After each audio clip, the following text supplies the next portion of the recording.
Oh, I really thought Mom had a ton of money saved up. I told you, didn't I? Kick her out already. What's the point of letting the jobless parasite stay here?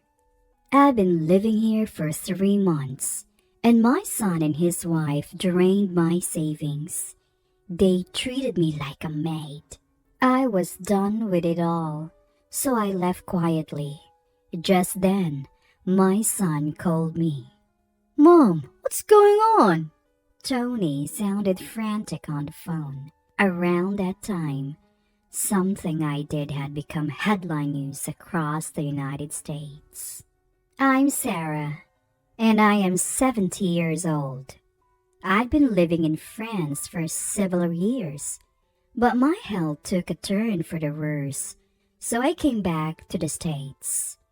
My old apartment was gone, so I reached out to my son and his wife to see if I could stay with them for a while. Tony, my only son, is 44 and works as an office employee. He and his wife Alice don't have kids, and they seem to live quietly. We lost touch while I was away, but I decided to reconnect, and Tony seemed glad to hear from me. I explained my situation and asked if I could stay for a while. Tony reluctantly agreed. It was awkward to impose on them, but the joy of seeing my family again overcame my hesitations. With a mix of nervousness and happiness, I took a taxi from the airport to their house. When I arrived, Tony and Alice greeted me at the entrance. While Tony looked happy, Alice was visibly unhappy. I plan to stay here for a few months. My belongings will be delivered later. I dropped off my carry-on bag and went to the living room. We chatted about our daily lives and jobs, as well as my recent life in France. When Tony asked why I'd moved to France, I just said, I'm getting old and wanted to enjoy the French countryside. Tony laughed, but Alice remained unhappy. Then we discussed my health issues. I've been having severe dizziness and was told it might be Meniere's disease. When a seizure occurs, people may be unable to stand because their surroundings are spinning and they may feel nauseous. I feel insecure living alone, so I wanted to stay with them until my condition stabilizes. After our conversation, I went back to the entrance to grab my belongings from my carry-on. As I was organizing my stuff in the hallway, I overheard Tony and Alice's conversation. Tony, are you serious about letting Sarah stay? I don't want to live with an old woman. Come on, she's my mom. You also work part-time, so it's not like you'll always be around. Yeah, but what about our days off? How long is she planning to stay? I want her gone. Don't talk like that. Mom will eventually leave. We can discuss finances tomorrow. Just keep it down. She might hear you. She can't hear us. She's old. Age brings sharp ears for insults. And there I was, eavesdropping on their conversation in the cold hallway. I feel bad for imposing on Tony and his wife so suddenly. I'm sure it's a big inconvenience for them. But I'm really happy to be spending time with Tony and his wife after all these years apart. When Tony was young, I raised him as a single mom after losing my husband. We didn't have much, and Tony had his share of hardships, dealing with illness and all. This isn't making up for that, but I wanted to come here to share my apologies and gratitude. That's why I came to this house. It's a shame I'm not welcomed, but they've got their own lives to live. I went to the guest room they gave me, trying to settle my anxious heart. Next morning, Tony left for work, and it was just Alice and me. While I was doing some crafting on the living room sofa, Alice stood before me. Hey, Sarah, can you not make such a mess? Looking around, I noticed fabric scraps and threads scattered about. Oh, I'm sorry. I cleaned it up. Do you know what this is? I showed her the small pouch I was sewing. I had a little green turtle design on it. This is a turtle pouch. I love turtles, so I make little turtle-themed crafts. It even has a zipper on its shell, too. That's nice. But Sarah, you can just hang around here all day. Alice cut me off, clearly uninterested, and sighed heavily. At least go somewhere else when I'm off from my part-time job. You're in the way. But I get dizzy if I go outside too much. I'll drive you to the nearby community center, so stay there during the day. I have things to do at home. Alice said without room for discussion and continued. Also, help with the chores while you're here. You're not bedridden. It's the least you can do since we're letting you stay. Don't do crafts, do some cleaning and laundry. Stunned, I finally said, "All right then," and slowly got up. From then on, I ended up doing all the housework. Though dizzy and sore, I took on the chores. Alice and Tony treated me like a housekeeper. Alice seemed addicted to social media, constantly on her phone. It looked like she hadn't been keeping up with the housework before I came. That night, "Mom, did you bring your banking card?" When Tony got home, he talked to me with a smile. "I don't mind you living with us, but life costs money. Could you chip in?" I looked at Tony over my reading glasses, nodded, and stood up. I pulled the banking card from my handmade pouch and handed it to Tony. He checked it quickly and his face tightened. "Wait, Mom, is this all you have saved? Any other accounts?" "That's all I have. I don't need much at my age. No chronic illnesses or anything," I said, smiling. As the conversation continued, Tony's expression darkened. "Man, this is not enough money.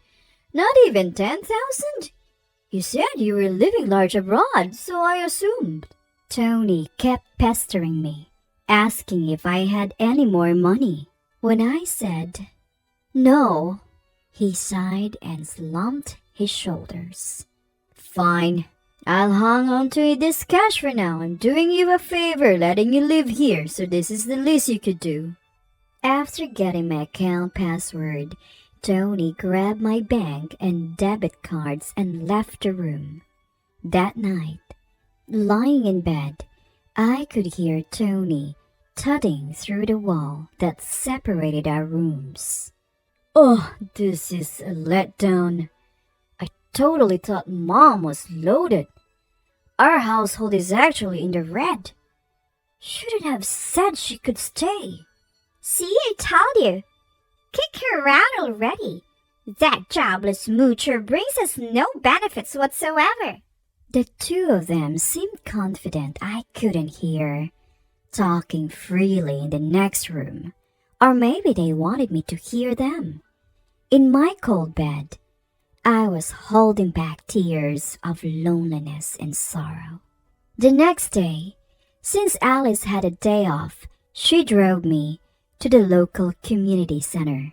I opened my cargo bag to continue my handiwork in the lounge area, but realized I had left the essential fabric at home. I hesitated, but I couldn't ask Alice to go back and get it. Fortunately, my dizziness was under control today. I knew this area, so I decided to take a walk home to get the fabric. Finally arriving, I glanced through the veranda into the house. Alice and an unfamiliar man were there. At first, I thought he was a visitor, but they seemed intimately close. I hesitated outside for a while, then turned back without entering the house. So that's why they wanted me out, so I wouldn't interrupt the affair. Back at the community center, I kept thinking about Alice and that man and decided to call someone for advice. From then on, I avoided bringing up the man and continued interacting with Tony and his wife. However, whenever I left the house, I would conspicuously place a red turtle pouch at the edge of the living room side table. 3 months had passed since I started staying with Tony's family. By this point, I had essentially become the household's maid. When I was at home, I had to do endless chores, and when Alice was home, I was relegated to the community center. My savings had mostly been drained by Tony, a man with a gambling addiction who spent most of his free time on lotteries and slots. It seemed his fixation on money stemmed from the financial hardships he suffered as a child. I initially tried to intervene, but eventually gave up since mentioning it always enraged him. 3 months in, and I couldn't take it anymore. One night, before a long weekend, I decided to bring up something I'd been considering. Tony, Alice, thank you for letting me stay with you. Tony, I know I made things hard for you when you were young by not having much money. I'm sorry for all the trouble I've caused, but I'm grateful. I pulled out a homemade turtle pouch from the table. It was green with a zipper on the shell. This is a token of my gratitude to both of you. I hope you'll accept it. Contrary to my expectations, neither Tony nor Alice showed any interest in my handmade pouch. Mom, enough of that. Are we really out of money? Think about the French account or something. Tony, I told you, we're out of money. Look, I work really hard on this. Can you just take it as a token of my love? Remember how happy you were when you were little, and I would fill the shell with candy and some pocket money. Tony starts to get increasingly irritated. I'm not a kid anymore. I'm not happy receiving something like this. Sarah, how much longer are you planning to mooch off us? Honestly, it's annoying. Tony and his wife give me a cold look. Desperate, I asked Tony, "Do you remember Joe? He helped us out in that old apartment we lived in." What? I don't remember. Stop bringing up old stories. Are we done? Stunned into silence, I clenched the turtle pouch in my hand and feel the texture of the paper inside. The next day, Tony and his wife go on a vacation, leaving me behind. I had planned to leave the house after yesterday's conversation, so I quickly packed my bags with the arranged carrier and sent them off to my home in France. I also don't forget to put the red turtle pouch into my carry-on bag. I leave a simple note of thanks and goodbye on the table and left the house where I had been staying for 3 months. After that, I didn't return home immediately. Instead, I stayed in a U.S. hotel for a while. I had things to do, and I thought Tony and his wife would contact me eventually. Sure enough, about 2 weeks later, Tony calls. Mom, what's going on? The turtle pouch. It's yours, isn't it? From his words, Tony screams over the phone. Ah, you noticed. I wasn't surprised when I saw the news on the TV. The turtle-shaped pouch I had planned to give to Tony and his wife. Inside it was a check for $1 million. It was my way of saying thanks for all they've done and to apologize for all the trouble I caused as a kid. People might find it shallow to atone with money, but I had dreamed of the day I could give it to them, saving up bit by bit over 40 years. I did some digging before meeting Tony after a long time and found out he was in debt. He had tried to pay off gambling debts with more gambling, only to find himself sinking deeper. He had a steady job.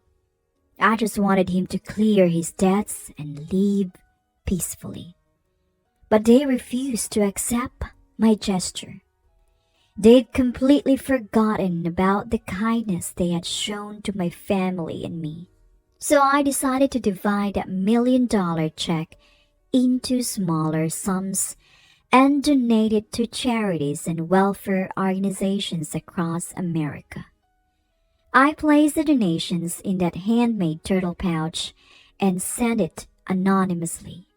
The turtle pouch became a sensation, making headlines and trending on social media. Alice saw it on social media.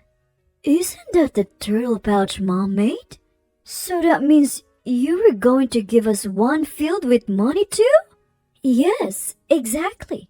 That was my way of saying thank you and I'm sorry. I've been crafting both the pouch and saving the money to give to you. Well, you could have said that. We would have taken it. If you didn't want my feelings, then you don't need my money either. Tony was yelling on the phone, completely unhinged. It's my money. How dare you deceive me? Give it back. I couldn't listen anymore and pulled the phone away from my ear. After a moment, I spoke. All right, calm down. You're giving me a headache. There's one more turtle, and if you really want it, it's yours. Tony finally settled down and reiterated his desire for the turtle. We agreed to meet later at a cafe. On that day, I took the last red turtle and an envelope to our meeting spot. Tony and his wife were already there and demanded the money before I even sat down. When I silently pulled out the red turtle, Tony snatched it, immediately unzipping its shell. Inside was not a check, but a small electronic device. What the heck is this? Confused, Tony fiddled with the device.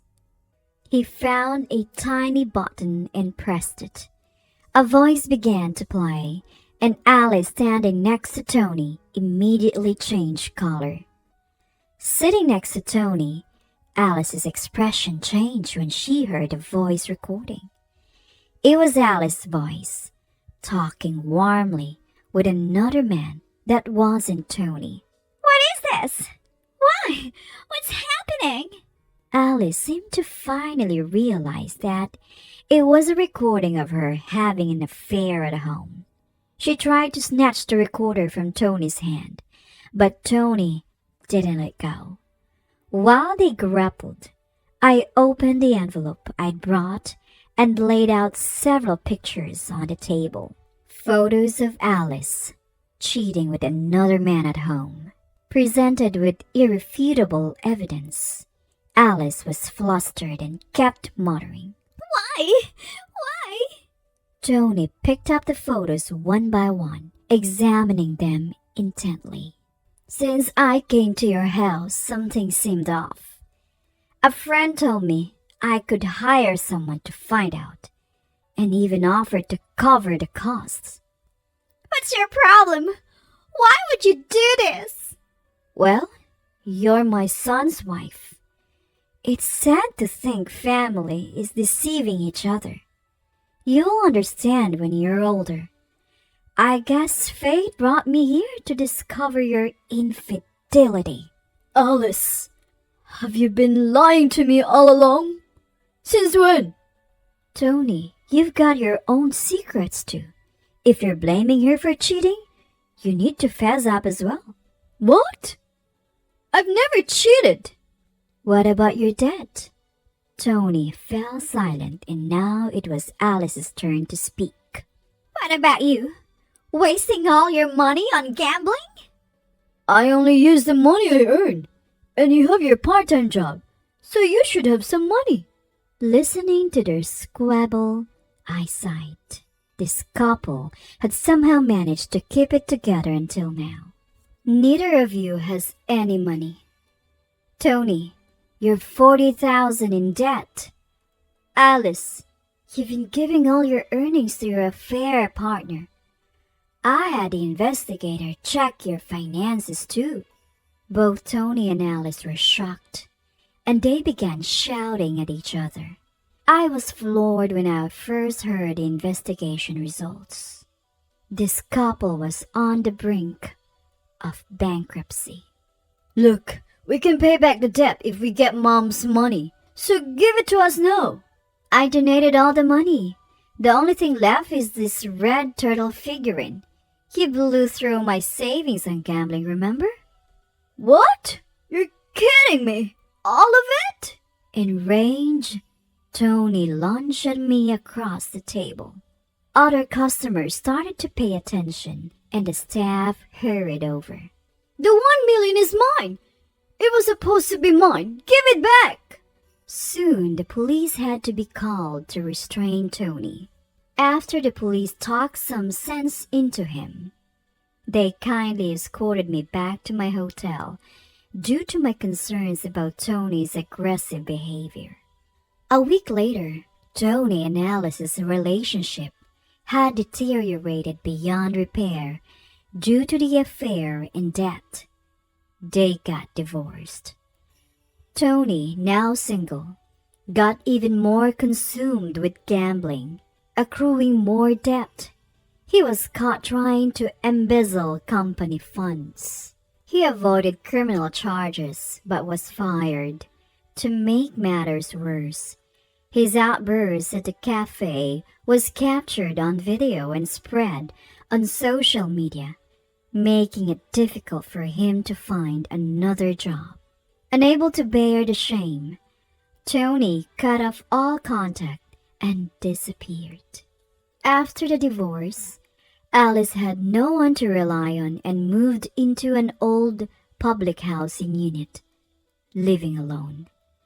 Just before I could make a donation for the turtle rescue, it appears my online post mocking my own turtle went viral.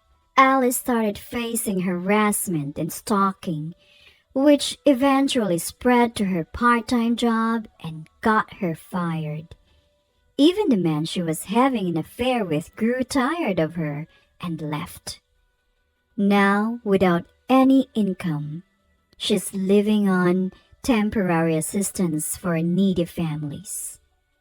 After that, I returned to my home in France. Once I finished unpacking in my apartment, I changed into a dress with practice ease. As I was reviewing some work documents, I heard a noise at the entrance. It seemed Joe, my cohabitant, had returned home. Hey, Madam President, welcome back. How was your trip to America after so long? Joe came over with a smile, setting down his coat and bags. Joe is 75 years old. He was a resident in the same apartment complex where my son Tony and I lived years ago. Back then, I was struggling with poverty, having lost my husband and caring for a young, asthmatic Tony. We had no utilities and with no one to turn to. I was desperate and considered ending it all. It was Joe and his wife, our upstairs neighbors, who saved us. They were our lifelines. Please call me Sarah. I'm back and look, I brought so many souvenirs. Wow, all my favorites, thanks! I'll take some to the storytelling event at the community center tomorrow. Joe examined each of the piled up souvenirs on the table, his face beaming. After we had gotten back on our feet, Joe and his wife moved away for work. Years later, we bumped into each other in the city, and I began helping with a support program for the needy that Joe had founded. Joe's wife had passed away by then, and we started working together as a business and life partners. I've been leading the organization since Joe retired a few years ago. What started as a small operation by Joe and me has grown into a large-scale international organization over the past 30 years. Currently, we're focusing on supporting single mothers in raising. We moved to France a few years ago to study their advanced support systems. Although we become quite known in France, we're still not widely recognized in America. I plan to expand our activities there soon and wanted to spend time with Tony and his family as just a mom before they found out about my work. In the end, I couldn't get them to understand how I felt. But that's their choice. Even if it was for a brief moment, I was happy to spend time as a family. I am now 70 years old, but it's just 70. There's still much I want and need to do.